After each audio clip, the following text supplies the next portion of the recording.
So what I have to show you today is a tennis bracelet I have made around 5 carat diamonds and 6.5 inch long. It's $7,200 for someone in Boston. And here is that beautiful bracelet.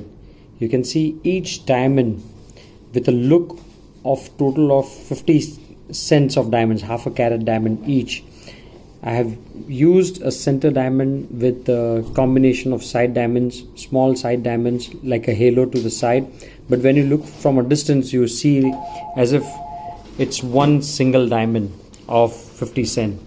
So hand picking every diamond right from wholesaler and then setting it into a design which is absolutely designed as per your style is what I have offered as a customized service to the customer.